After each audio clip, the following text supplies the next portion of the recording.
Dans le cadre de l'opération NIA, menée sur la rive droite du fleuve Niger, les forces de sécurité continuent de renforcer leur présence et leur vigilance. À l'est du village de Touré, une unité des FDS en patrouille a interpellé 2 membres de groupes criminels alors qu'ils circulaient à moto en possession de divers objets compromettants. Parallèlement, dans la matinée du jeudi 27 février, une patrouille des forces de sécurité a repéré un engin explosif improvisé aux abords d'Ilafari. L'engin a été neutralisé sur place avec succès. Dans la région de Tillabéri, à l'ouest du pays, l'opération Almoho se poursuit avec une intensité accrue. Cette semaine, sur la base de renseignements fiables, la brigade de piste de Tillabéri a interpellé 4 ravitailleurs de groupes armés terroristes circulant en moto. Lors de l'intervention, une motocyclette a été saisie. Dans la région de Dosso, dans le cadre de l'opération Damissa, une patrouille militaire opérant dans la zone de Soukoukoutane a interpellé un individu soupçonné d'appartenir à un groupe terroriste. Cet individu est accusé d'héberger des terroristes et d'imposer illégalement des prélèvements aux éleveurs nomades. Son arrestation a également conduit à l'appréhension de 6 de ses complices. Tous ont été remis à la brigade territoriale de gendarmerie de Douchi pour approfondissement de l'enquête. Dans la région de Tawa, dans le cadre de l'opération Chara, une patrouille mixte départementale de Tilia s'est déplacée aux alentours de Telemses, à environ 65 km au sud de Tilia, où elle a arrêté 2 individus recherchés pour complicité avec des groupes armés criminels, notamment dans le ravitaillement en carburant. Les suspects ont été transférés à Tilia et remis à la brigade de gendarmerie pour la suite de la procédure.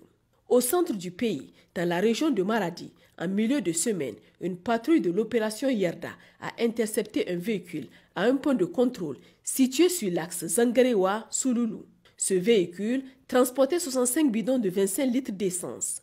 Les 3 trafiquants à bord ont été arrêtés et remis avec la cargaison de carburant aux services compétents pour les suites judiciaires conformes à la loi. Au nord du pays, dans la région d'Agadez, dans la matinée du jeudi 27 février 2025, aux alentours de 7 heures, une mission des forces de sécurité en patrouille sur l'axe Ina-Bangrit à Samaka a été attaquée par des bandits armés à bord d'une dizaine de Toyota pick-up. Une riposte immédiate a été engagée avant l'arrivée des renforts. Malheureusement, cette attaque frontale a coûté la vie à 11 de nos frères d'armes et fait 2 blessés. En cette douloureuse circonstance qui endeuille notre pays, les plus hautes autorités rendent hommage à la mémoire des soldats tombés au champ d'honneur, présentent leurs condoléances les plus sincères à toute la nation et souhaitent un prompt rétablissement aux blessés. Elles saluent le courage inébranlable de nos vaillantes forces de défense et de sécurité qui restent fermes face à l'ennemi.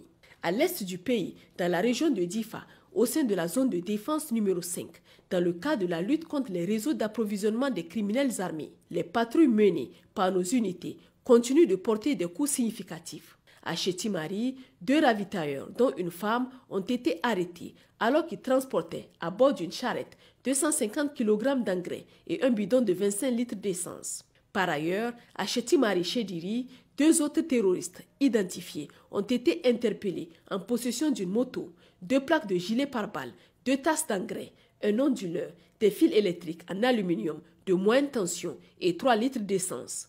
Aussi, une patrouille des forces de sécurité a interpellé près de Difa 3 individus fortement impliqués dans l'approvisionnement des groupes armés criminels en produits prohibés et substances stupéfiantes. Ces substances sont notamment utilisées pour conditionner les nouvelles recrues et les inciter à la violence. En parallèle des opérations, les forces de défense et de sécurité maintiennent leurs actions sociales. Dans ce cadre, une vaste campagne de dons de sang a été organisée cette semaine au sein de la zone de défense numéro 5 et à l'hôpital mère et enfants de Difa. Grâce à cette initiative, plusieurs centaines de poches de sang ont été collectées au profit du centre régional de transfusion sanguine.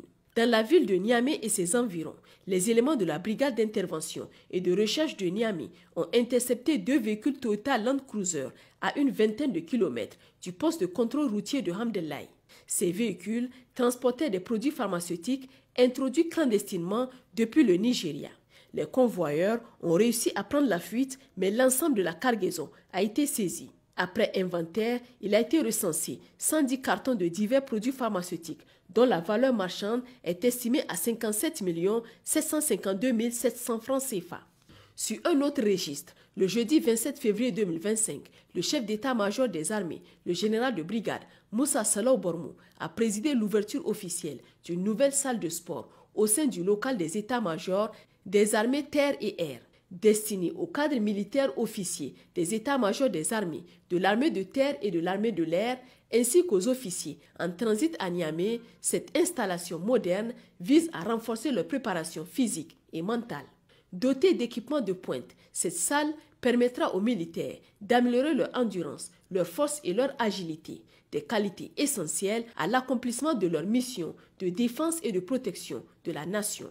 Au-delà de l'entraînement physique, elle incarne des valeurs fondamentales telles que la discipline, la rigueur et l'esprit d'équipe. Cet investissement stratégique témoigne de l'engagement des forces armées nigériennes à maintenir une armée forte, résiliente et prête à relever les défis sécuritaires.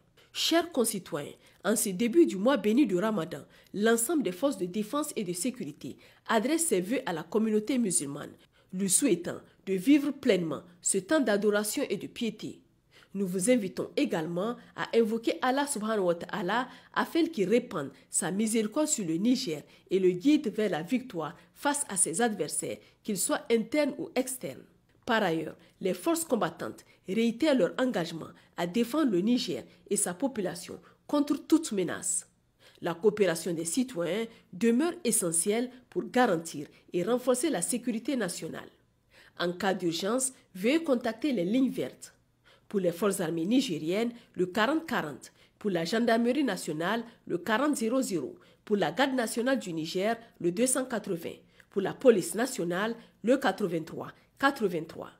Vive le Niger libre et souverain. Vive les forces de défense et de sécurité. Vive les citoyens résilients et engagés.